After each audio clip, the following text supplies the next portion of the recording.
Jordan says, how to improve my English speaking alone, which actually I think is a good question. And then he wonders if that would be a good topic to talk about, and I think it is. So I think this is a question about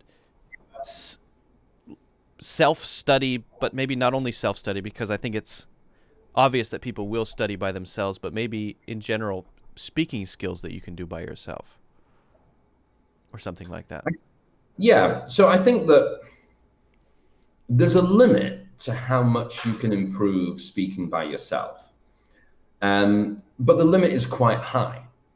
It's not a sort of there's no point doing it. It's not that situation. It's certainly worth doing. So I think the things that you can improve if you're speaking by yourself would be number one, your fluency. So if you are, let's say you're talking about, let's say, I don't know, sports, for example, Beans. and you, a big pardon? Beans. Beans, you're talking about beans. Yes, exactly. So you can look up questions online. What questions do people usually ask about beans? And find a list of questions about beans or sports. And then just answer them. Just answer them to yourself. And what I like to do and what I recommend my students do is make recordings on your phone.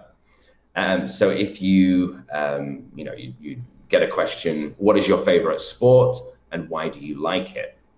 Then you can try and answer it by yourself and then listen back.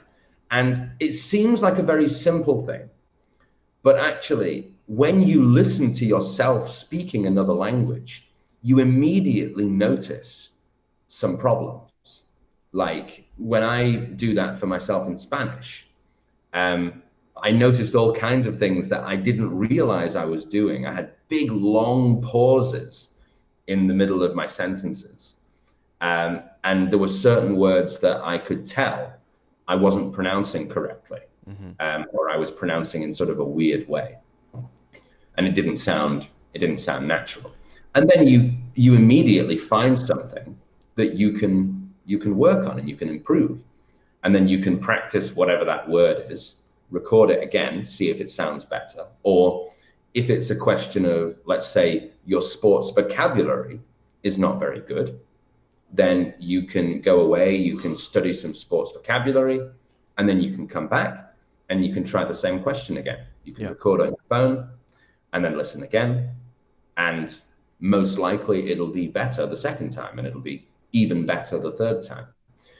So that's for me the main way. Now, there's certain things that you can't do, or that it's very difficult to do when you are like speaking alone.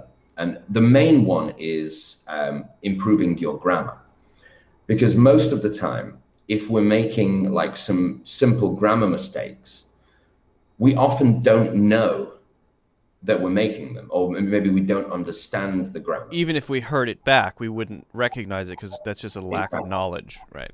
Yeah. And so Yeah. that kind of thing you do need a teacher for, or you need some other resources for. Mm-hmm. Um, but yes, it's certainly true that you can improve a lot. You can improve your vocabulary, you can improve your fluency, and you can improve your pronunciation to some level by speaking by yourself. Yeah. Well, I mean, I think that that seems to be effective, and I know quite a few English learners who do that on a regular basis. And what I see is an ability to take something that normally isn't stuff we can be aware of and move it outside as though it were another person. If your friend who is at your level of speaking is talking about something, you're going to be able to notice things about what they say because you're not them. Being yourself makes it sort of harder to be aware of things often, right? And so when you make a recording, even an audio recording, yes, a video recording too, actually. That can, I mean, that you Mm. have to look at yourself and see yourself speaking. It makes it more objective. There is a person there, and what can I do to help this person over there? and then you bring it back into yourself, and it helps develop this self-awareness, which is really important. Yeah, there's a video. As that's a very good idea. I never thought about video. My suggestion to people, if they want to just take it all the way, is to start a YouTube channel, because if you can seriously summon the bravery to just start a YouTube channel, you're going to have to edit your videos. You're going to have to watch yourself constantly. You're going to have to be very critical of yourself. You're going to get used to yourself speaking and what that sounds like and looks like. And also, you're putting something out there for others to see, and that adds a layer of stress and sort of pressure that's going to force you to want to be impressive, or at least well-spoken, faster. Whereas if you do it by yourself, people just say, I made some mistakes, but maybe I'll improve next time. If you want to just go all the way and get crazy, just start a YouTube channel, and that's going to push you even faster. Most people are not going to do that, but that's what the crazies will do. That's very good. I think, honestly, I think that would work really well for my Spanish. Like that would take me up to, an advanced level. That's actually a really good suggestion.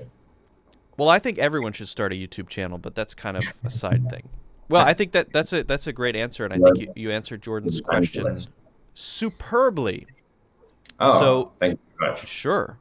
So, guys, if you haven't already, I would appreciate if you could hit the like button. Don't forget to subscribe, of course. And if you are interested in improving your English, IELTS, writing, all kinds of different things, check out the courses and the links in the description. The first links are Francis's courses, and they're on sale. There's a huge sale on Francis's courses. And mine are too, but it's not huge.